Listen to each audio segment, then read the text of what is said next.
Hello student, good evening. Welcome to Gupta study point channel. मैं रंजना। आज मैं आपको लेकर चलती हूँ। आपका टॉपिक है वो है 5 किंगडम। पिछला वीडियो मेरा जो 5 मिनट का ही है, कुछ प्रॉब्लम्स आने की वजह से वीडियो को अचानक रोकना पड़ा। आज मैं उसी वीडियो को आगे से उसी के जस्ट नेक्स्ट वीडियो मतलब उसी के बाद से स्टार्ट करती हूँ। जहाँ पे मैंने वीडियो को एंड किया वहीं से हम शुरू करते हैं। तो जहाँ तक याद है हमें कि हमने वीडियो को एंड किया था, आपको प्रोटिस्टा के बारे में बता दिया था कि व्हाट इज प्रोटिस्टा। प्रोटिस्टा क्या है, ये भी 5 जगत पद्धति का क्या है, एक हिस्सा है। वो भी किस नंबर वाला, दूसरे नंबर का हिस्सा है। इसका एग्जाम्पल हमने देखे प्रोटिस्टा की क्या होते हैं। इसके अंदर में जो ऑर्गेनिज्म आते हैं वो यूकैरियोटिक होते हैं, प्लस क्या होते हैं, यूकैरियोटिक एंड यूनिसेलुलर। यानी कि प्रोटिस्टा के अंदर आने वाले जितने भी ऑर्गेनिज्म हैं वो एक कोश की एंड यूकैरियोटिक होते हैं। क्या होते हैं, यूनिसेलुलर एंड यूकैरियोटिक।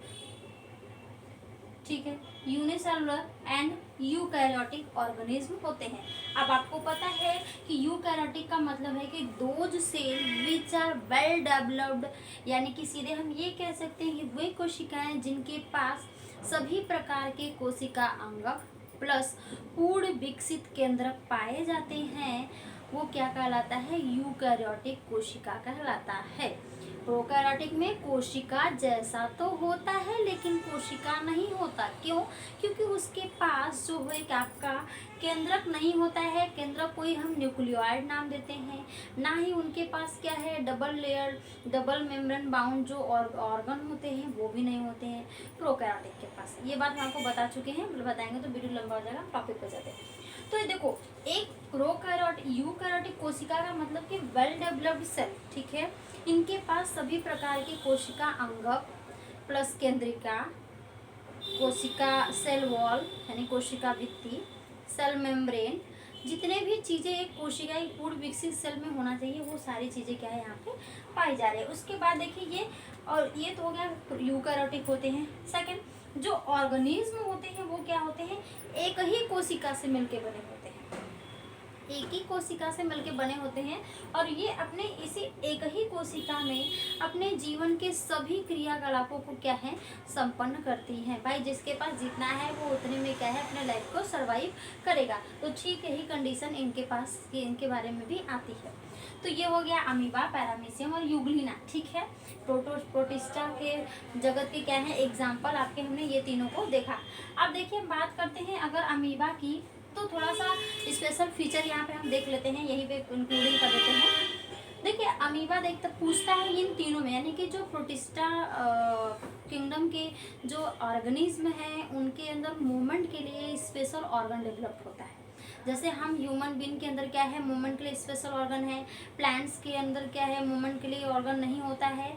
जैसे हमारे अंदर स्पेशल ऑर्गन है, उनके अंदर कोई ऐसा ऑर्गन नहीं होता है। फिर भी बात आती है, फिर भी वो मूव करते हैं। तो मूव करते हैं by air, by human being, by apps, यानी कि कोई क्या है बगल से उड़ के जा रही है, हवा लगे तो ठीक है, हवा चलता है तब वो मूव करते हैं। ठीक है, लेकिन उनके अंदर मूवमेंट के लिए ऐसा तो नहीं कि एक पौधा हमने यहाँ लगाया, अगले दिन देखा वो चल के वहाँ चला गया, या एक बीज को हमने यहाँ बोया, अगले दिन देखा बीज वहाँ ग्रो कर गया। नहीं, ऐसा कुछ नहीं है। यानी कि उनके अंदर, पौधों के अंदर, चाहे पादप कोशिका की बात करें चाहे हम किसी पौधों की बात करें, उनके अंदर क्या है, कोई भी जो मोमेंटरी ऑर्गन यानी कि गति करने के लिए कोई विशेष प्रकार का ऑर्गन नहीं पाया जाता है। हमारे अंदर क्या है, हम ह्यूमन बीइंग के अंदर, एनिमल्स के अंदर क्या है, जितने भी हैं उनके अंदर मूवमेंट के लिए, गति करने के लिए एक स्पेशल ऑर्गन होता है। लेग्स होता है, हैंड्स होता है। ठीक उसी तरह जो देखो भैया ये यूनिसेलुलर ही है, इसका मतलब ये नहीं कि इनके पास ऑर्गन नहीं होगा। तो इनके अंदर भी क्या है, ऑर्गन पाया जाता है। तो अमीबा के अंदर देखिए जो मूवमेंट होता है, अब देखिए यहीं पे हम लिखते चले, अमीबा के अंदर मूवमेंट होता है जो सूडोपोडिया के थ्रू होता है। सूडोपोडिया के थ्रू, यानी कि अमीबा में मूवमेंट किसके द्वारा होता है, तो सूडोपोडिया के द्वारा। पैरामीशियम में मूवमेंट किसके द्वारा होता है, तो सीलिया के द्वारा। यूग्लिना में मूवमेंट किसके द्वारा होता है, तो फ्लैजिला के द्वारा। ठीक है, ये फ्लैजिला देखो, यूग्लिना में movement in Euglena by flagella. ठीक है, फ्लैजिला के द्वारा यूग्लिना में क्या है, गति होती है। पैरामीशियम में सिलिया के द्वारा गति होती है। अमीबा में जो है सूडोपोडिया के द्वारा गति होती है। ठीक है, ये बात याद रखिएगा, क्वेश्चन पूछता है, ये आगे तक का क्वेश्चन है, ये केवल आपकी क्लास के लिए नहीं है, जब तक आप पढ़ाई करेंगे, मतलब जीके, ये आपके जीएस का क्वेश्चन है कि अमीबा में मूवमेंट अमीबा में गति के लिए किस प्रकार का अंग पाया जाता है, तो सूडोपोडिया पाया जाता है। पैरामीशियम में गति के लिए क्या पाया जाता है, तो सिलिया। यूग्लिना में गति के लिए फ्लैजिला। ये बात क्लियर है। देखो पैरामीशियम का एक बड़ा ही इंपॉर्टेंट फीचर है, इनके बारे में कुछ कहा जाता है, वो क्या है, वो देखो ये है कि अमीबा एकमात्र ऐसा प्राणी है, ये बात याद रखिएगा, that is important features of amoeba. ठीक है, क्या है, अमीबा एकमात्र ऐसा प्राणी है जिसके जो क्या है खुद,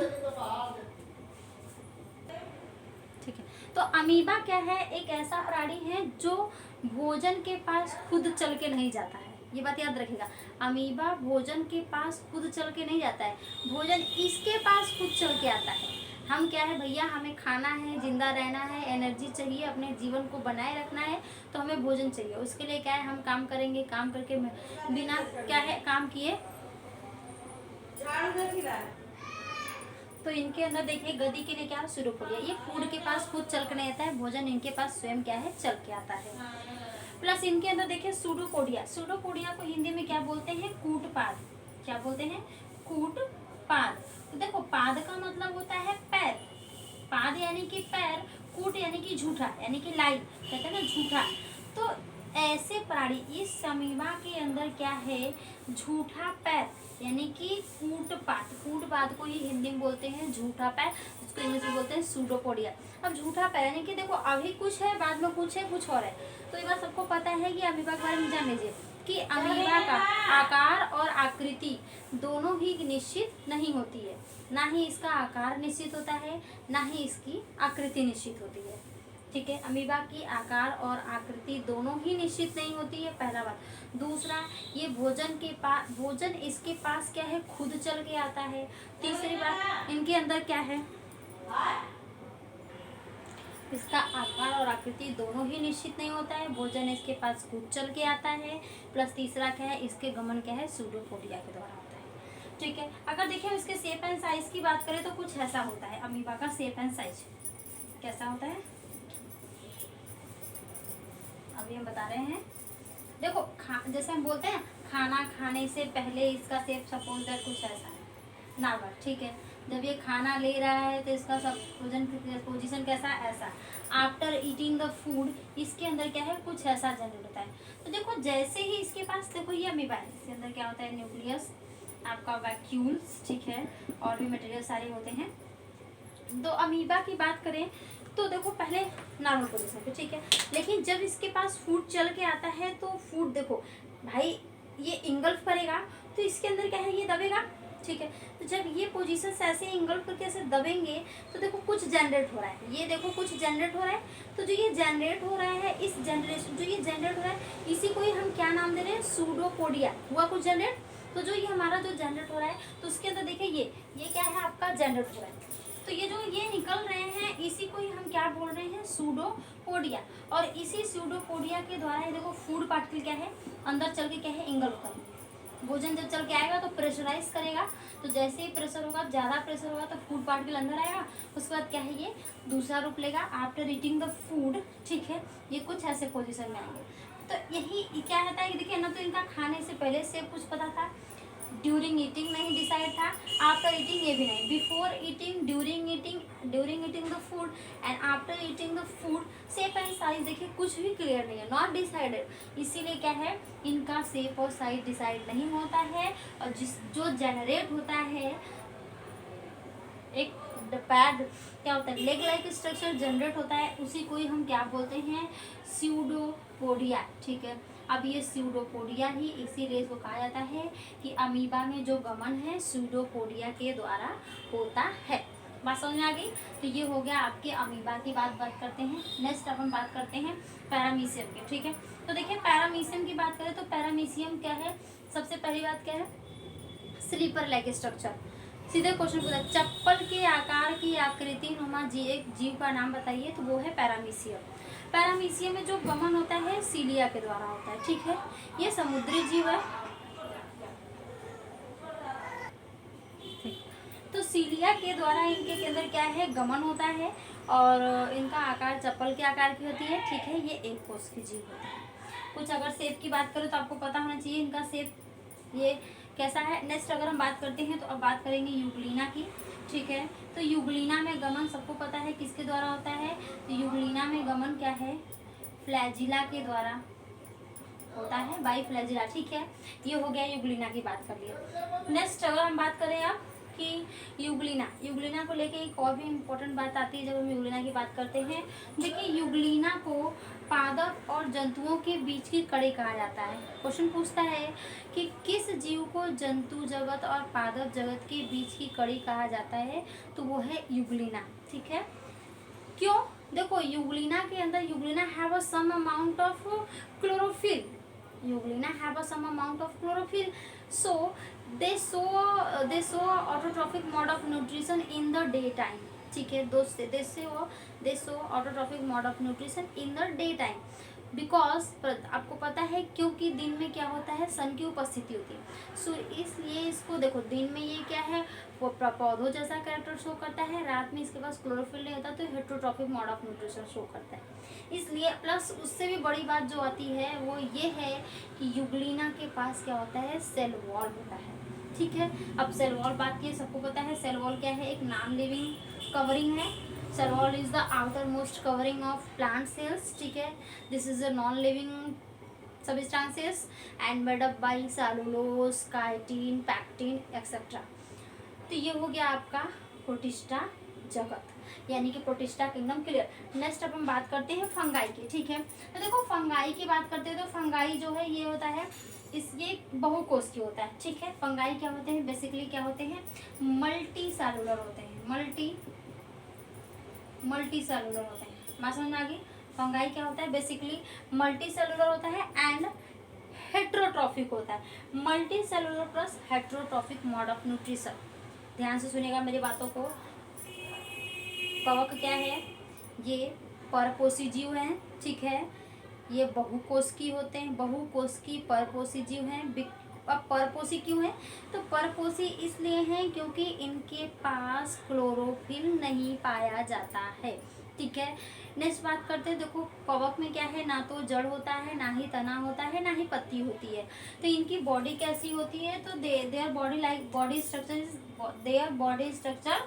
इज थैलस लाइक, यानी कि किसके नुमा, थैलस नुमा इनकी संरचना होती है। शारीरिक संरचना जो है वो है थैलस नुमा होती है, ठीक है। जिसको हम क्या बोलते हैं, माइसीलियम, यानी कि कवक जाल कहते हैं, ठीक है। माइसीलियम ये हो गया, ठीक है, जिसको हम क्या बोलते हैं, माइसीलियम, ठीक है, कवक जाल होता है, ठीक है। अब बात करते हैं नेक्स्ट, देखो इसके अंदर इसका जो सेल वॉल होता है, सेल वॉल से इनका जो आउटर कवरिंग है वो सेल वॉल पाया जाता है इनके अंदर। सेल वॉल किससे मिलकर बनाता है, पैक्टिन एंड काइटिन की, पैक्टिन एंड काइटिन से मिलके क्या है ये बना होता है। बात समझ में आएगी। नेक्स्ट अगर हम बात करते हैं तो देखो इन एग्जाम्पल कुछ फंगाई का कुछ एग्जाम्पल लेते हैं। तो सबसे पहला जो है वो है राइजोपस, ठीक है, राइजोपस। उसके बाद आप लिखेंगे पेनिसिलियम, उसके बाद आप देखेंगे amoeba, yeast, Peziza, black mode of fungi. उसके बाद आप मशरूम, बहुत सारे कवक हैं, आपको देखना है। तो ये हो गए आपके कवक के लक्षण। एक बार फिर से कवक की बात करते हैं, ध्यान से सुन लीजिएगा। कवक क्या है, ये बहुकोष की परपोषी जीव होते हैं, that means multi cellular and heterotrophic mode of they are multi cellular and heterotrophic mode of nutrition ये बोल सकते हैं। They show heterotrophic mode of nutrition and multi cellular organism, ठीक है। इनके अंदर दे लैक, यानी कि इन द फंगाई या दे लैक क्लोरोफिल, इनके पास क्लोरोफिल नहीं होता है, so they show auto heterotrophic mode of nutrition. ठीक है। नेक्स्ट अगर आप बात करते हैं तो इनके अंदर क्या है, लीफ, स्टेम, रूट तीनों नहीं पाया जाता है, ना तो जड़ होती है, ना तो तना होती है, ना ही पत्ती। तो इनकी बॉडी स्ट्रक्चर कैसे होती है, कवक जाल यानी कि माइसीलियम लाइक होता है। कवक जाल माइसीलियम की नुमा संरचना होती है। इनका जो सेल वॉल है वो पैक्टिन और काइटिन की बनी होती है। अब सेल वॉल कैसा है, मैंने आपको बता दिया कि cell wall is the non living substances and it is the outer most covering of a cell. ठीक है। किसी भी कोशिका की सबसे बाहरी आवरण होती है और ये निर्जीव भित्ति होती है। ये पैक्टिन और काइटिन की मिलकर बनी होती है। कहाँ पे, फंगाई के केस में। ठीक है। फंगाई के केस में पैक्टिन और काइटिन से मिलकर बनी होती है। एग्जाम्पल की बात करें तो इसका एग्जाम्पल राइजोपस हो गया, पेनिसिलियम हो गया, ईस्ट हो गया, मशरूम, जो एडिबल मशरूम, जो हम मशरूम खाते हैं, ठीक है, जिसको बोलते हैं एगरिकस एगरिकस। ठीक है। उसके बाद आपको पेजाइजा हो गया, बहुत सारे कवक हैं। तो ये आपके ब्लैक मोड ऑफ फंगाई। ठीक है। ये हो गए आपके फंगाई। नेक्स्ट अब बात करते हैं प्लांटी की। ठीक है। तो प्लांटी की अगर हम बात करने चले तो देखो प्लांटी बड़ा लंबा चौड़ा है। सबको पता है कि Plantae kingdom is a very lengthy kingdom. ठीक है। देखो पादप की बात करें तो इसमें जड़, तना, पत्ती तीनों होता है। ठीक है। पौधे एक ऐसे हैं, ये सबसे पहली बात तो सीधे से बात करते हैं, ये इनके पास क्लोरोफिल होता है। In the plants, chlorophyll are present, so they show autotrophic mode of nutrition. ठीक है। And they are made up of cell wall, यानी कि outermost covering of plant cell is made up of is cell wall, which are non-living substances and made up by cellulose. ठीक है। Next बात करते हैं अगर हम प्लांट सेल की, तो इनके अंदर क्या होता है, अगर इनको कई ग्रुप में बांट, कई फाइलम में कई ग्रुप में डिवाइड किया गया है, इसको आपस कई में डिवाइड किया गया है। तो पहला जो आपका आता है वो है आपका थैलोफाइटा। ठीक है। कई थैलोफाइटा, ब्रायोफाइटा, ब्रायोफाइटा। नेक्स्ट आपका आता है टेरिडोफाइटा, टेरिडोफाइटा।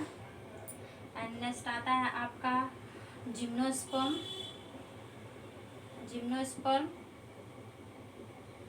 ठीक है। जिम्नोस्पर्म। एंड नेक्स्ट आपका आता है एंजियोस्पर्म। देखो पूरे पादप, एंजियोस्पर्म, पूरे पादप जगत को इसी 5 भागों में क्या है, बांटा गया है। जितने भी पेड़ पौधे आपकी धरती पर, दुनिया किसी भी कोने में जितने भी पेड़ पौधे हैं, चाहे वो एल्गी से लेके फंगाई से लेके, चाहे वो बहुत बड़े पौधे से बात करें, ठीक है, वो सारे के सारे पेड़ पौधे के हैं, इसी 5 जगत में उनको क्या है, बांटा गया है। तो अभी क्या है, अभी हमारा जो नेक्स्ट अब हम पढ़ेंगे प्लांट किंगडम और एनिमल किंगडम पे पढ़ेंगे। ठीक है। अभी इसको इसी में बताएंगे तो ये क्या है, लेंदी हो जाएगा, इसीलिए आज इतना ही। नेक्स्ट वीडियो में हम प्लांट किंगडम के बारे में जानेंगे। धन्यवाद।